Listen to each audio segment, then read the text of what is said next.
Welcome to the Systems Alliance. My name is Jexy, and in this video, we're going to go over the news that a senator in the United States Senate has introduced a bill to ban loot boxes and pay-to-win microtransactions.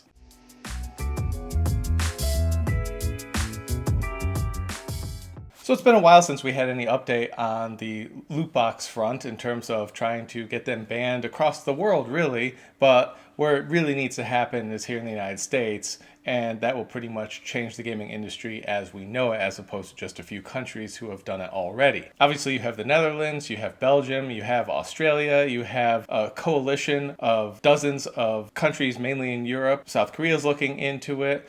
Some particular U.S. states are looking into it. And now this has gotten up to the U.S. Senate, where that's when things start to get real. So Senator Josh Hawley, a Republican from Missouri, and that might surprise some people. Oh, Republicans trying to regulate stuff in terms of business? Well, that's how the gaming industry would like you to hear it and say, oh my God, this is terrible. The video that, Chris Lee, who's a Democrat, did a while back, a lot of the support he ended up getting from it was Democrats. There was maybe a Republican or two, but it was mostly Democrats. But really, I think the closer that any government representative looks into this, they can tell this is bad for kids. It's not good for business. It's not helping anyone out. It's just getting kids addicted to loot boxes, not video games, addicted to loot boxes. And same thing with pay-to-win microtransactions. It's just a practice that is abhorrent, and the people are starting to speak up in ways that they're reaching their representatives, whether they be people in the House or people in the Senate.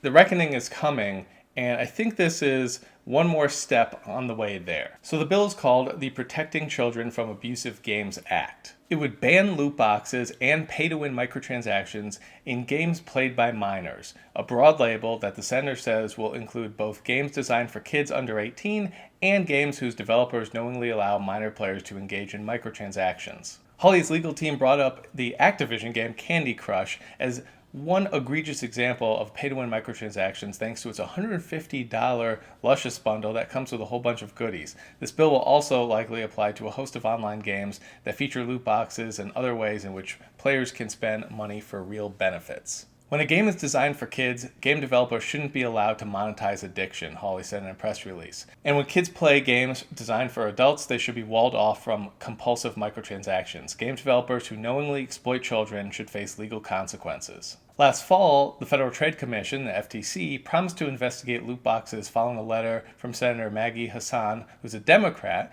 and she wrote in the wake of 2017 string of games featuring the heavy use of predatory microtransactions such as A Middle-earth, Shadow of War, of course the infamous Star Wars Battlefront 2, and even though some companies have pulled back on the practice, popular games like Overwatch, FIFA, and Apex Legends continue to make big money off of randomized microtransactions. Many of those games are played by both adults and children. So I think this is huge, one, because Democrats and Republicans can't agree on anything nowadays. And now that you have Democrats and Republicans saying the same thing, they might actually get something passed. Now, for those outside the United States, you might see the headlines, but here we're just kind of frustrated that nothing's actually getting done, either one way or the other. I mean, these people are getting paid a lot of money to go to Washington and unfortunately do nothing.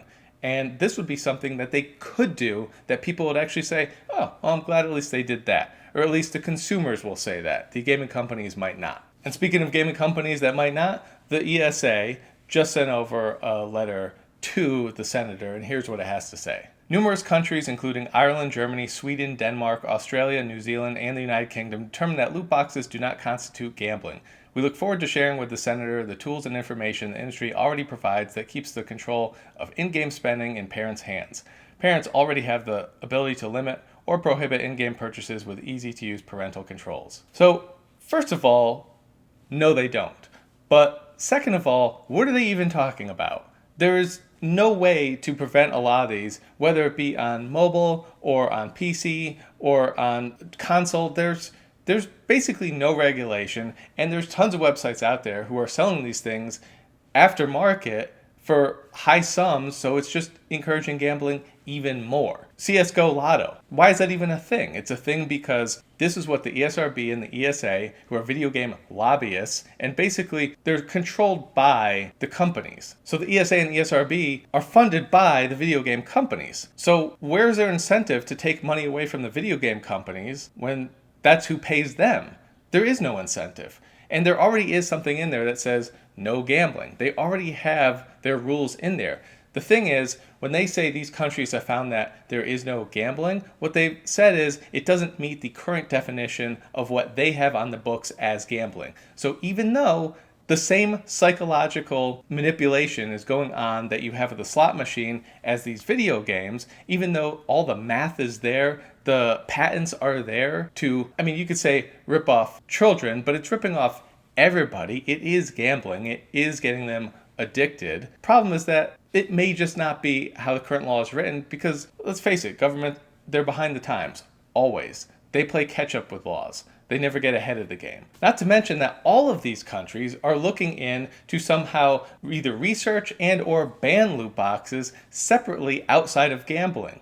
And when you think about that, it's like, okay, so maybe they didn't call it gambling as people traditionally know it, but there's at least that many countries who have made that determination that it is gambling, and the ones that remain are researching it to at least see like, okay, it may not be gambling according to the way our law is written, but we know it's still bad.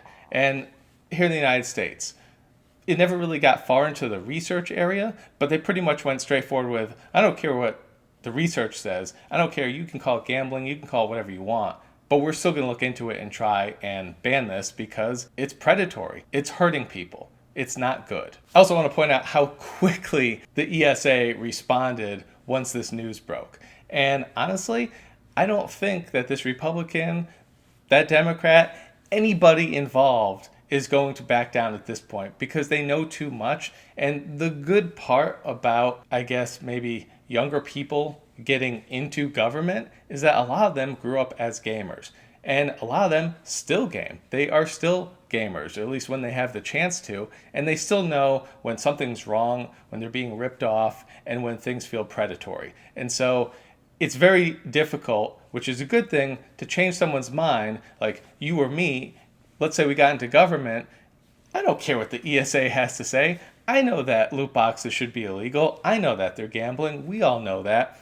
So the more common sense, the more people that really understand what's going on are involved, I think the better, and I think that's what we're seeing here. And the crazy part is, as I mentioned, gambling is already against the ESA and ESRB's guidelines for gaming. So really, if they just enforced that on this, instead of trying to cheat their way around it and find a loophole in the letter of the law, then that we wouldn't be having this problem. You know, the whole point of self-regulating yourself is making sure that government doesn't come down on top of you, because once government gets involved, you're kind of screwed. And unfortunately, they got too greedy. The video game industry flew too close to the sun on wings of greed, and they're melting away. I was just having a conversation with someone in my comment section regarding loot boxes and microtransactions. And at the end of it, it looks like we're all on the same page, and I'd like to get your input, not only on this news that's coming out, but what do you deem acceptable? So ideally, we would have no loot boxes and no microtransactions. That may just be impossible at this point because of all the money you can make and the ways you can still do at least some microtransactions, but make them legal.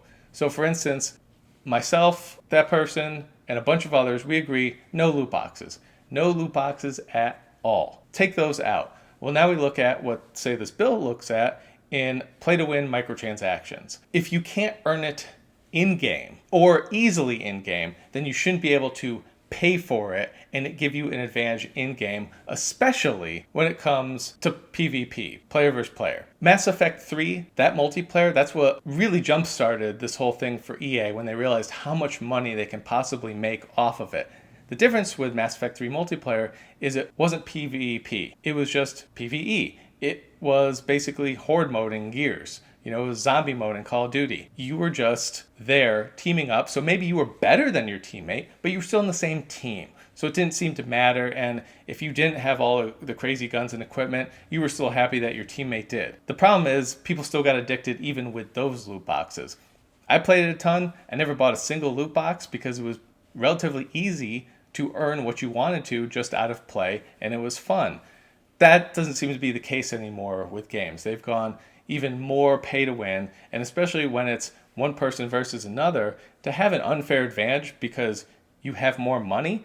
I mean, shoot, isn't it bad enough in real life? If someone has more money than you, they already have an advantage. We don't need it in video gaming too. I mean, that's why we play video games, to get out of real life and out of that. So it doesn't help us to be in a game and then have the same experience of having a disadvantage because you're not shelling out a bunch of cash. But then as we talked some more, it seemed to be that the really only acceptable microtransactions that we would have would be cosmetic only. So it would have no effect on gameplay, just on your looks. Really, I think that's what we're going to end up with. And that's going to have to be that middle ground that we meet at. Because really, you could even argue that cosmetic only microtransactions, if it has to do with a game where you're sneaking and you make yourself look like the shadows, like completely black or gray or whatever, the shadows are green if you're in grass. If you could do that, you'd obviously have an advantage if they offered something like that to buy.